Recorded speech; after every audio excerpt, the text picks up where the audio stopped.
Bryan the Butcher Battle cut from the UFC after missing weight at UFC 319 this weekend. Oh my. Bryan Battle has missed weight under the UFC banner 3 times since 2022. Do you think Bryan Battle deserved to get cut and removed from the organization? Let's go over his fight history and his wins and losses. Bryan Battle, ready? 12 wins, 2 losses, 1 no contest, 7-1-1 in the UFC. Bryan Battle won the Ultimate Fighter 29 middleweight tournament, August 2021. Battle made his welterweight debut August 2022. He won his first fight at welterweight, and then he got a loss against Rinat Fakhadenov. I know I hacked that name, but Rinat beat him. And then he moved up to, and then he stayed at welterweight, and he missed weight against Gabriel Green. And this was May 2023, so that's his first weight miss. His second weight miss was versus Randy Brown at UFC 310. And he ended up winning that by unanimous decision. Randy Brown was not happy about it. And then over the weekend, UFC 319. He missed weight again. And now the UFC has cut ties with Bryan Battle. Battle's 30 years old. Hot prospect. Very shocking development. Do you think this warranted him being cut? The UFC has the Performance Institute in Las Vegas. He can go out there and eat healthy, get trained, have trainers, doctor staff, do everything he needs to get on the right track. I don't know, guys. This seems like something they could have avoided. What do you guys think? Should Bryan Battle have been cut from the UFC? Let's see. Moving right along. I personally don't think he should have been cut. That's just my opinion. But we don't know what went on behind the scenes. We don't know. They could have given him an ultimatum. You got to remember, Bryan Battle started his career off at middleweight, 185, right? He won the Ultimate Fighter tournament, 185, and then he moves up to 170. Maybe Battle needs to be fighting at 185. I don't know. I'm not a nutritionist. I don't know. Big shout out to Santo Studios, Jaxxon.com. Check them out. SantoStudios.com, Jaxxon.com. Daniel Cormier went absolutely bonkers with Shannon Sharp on Club Shay Shay podcast yesterday. Let's get into a few things he had to say. Daniel Cormier listed his Mount Rushmore of mixed martial arts. And here's what he said. He said, Demetrius Johnson, George St. Pierre, Khabib Nurmagomedov, and Chuck Liddell or Randy Couture. That's his top 4. Yes, you're right. He did miss Anderson Silva. He did miss Johnny Bones Jones. He did miss the last Emperor, Fedor Emelianenko. But Daniel Cormier added, he may not be in the top 4 or 5, but he's in the mix.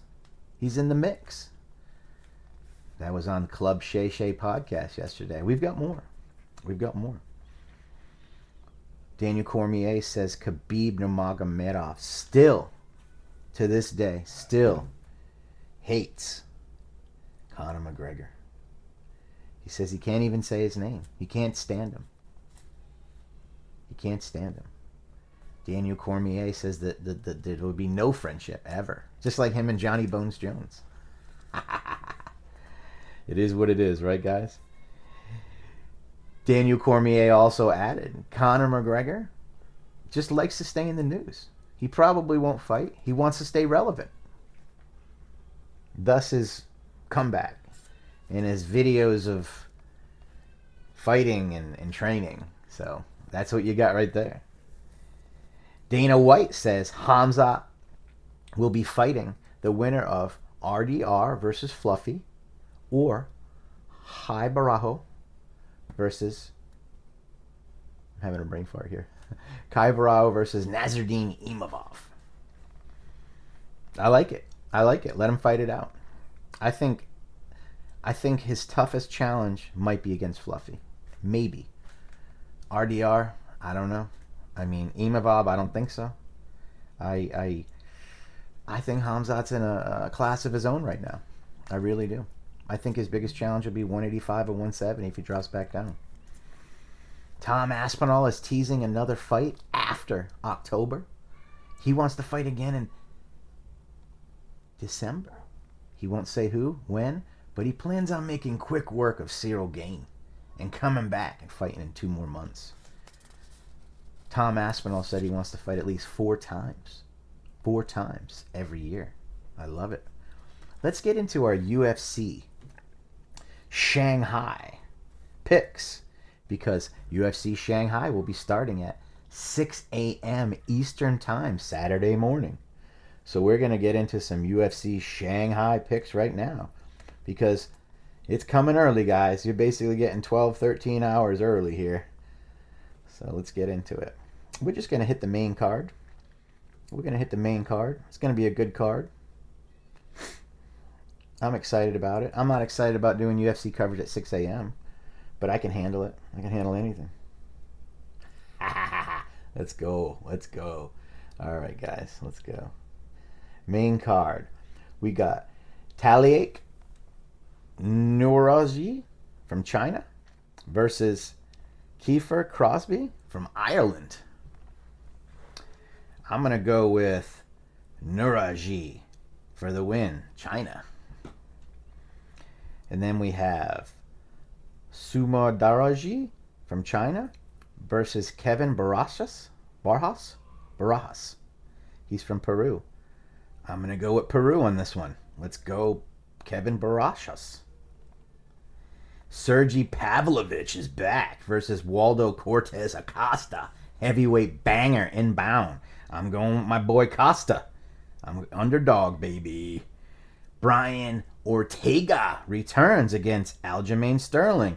I'm going with Aljamain Sterling by decision, and I want to see the whole... I'm excited. I want to see this fight. I'm excited to see who wins. I want to see if Ortega has another run in him. I'm excited. Let's go.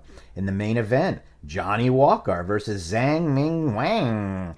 I'm going with the hometown Chinaman, Zhang Ming Wang. Let's go. That's your UFC Shanghai main event. And just a reminder, UFC Shanghai will be live on ESPN Plus, 6 a.m. prelims, 9 a.m. main card, Saturday morning. Let's go. That's it for our MMA news. Big shout out to Santo Studios for our shirt, our hat, our glasses, Jaxxon.com for our icy chain. And you got Jaxxon Podcast here playing in the background. You got Jaxxon Podcast, UFC 319 recap. And then we have another Jaxxon Podcast coming out today. It's Thursday. All right, everybody have a great weekend. We may be back tomorrow. We may be back Saturday, but we'll definitely be back Monday on YouTube and Twitter. Have a great day, fight fans.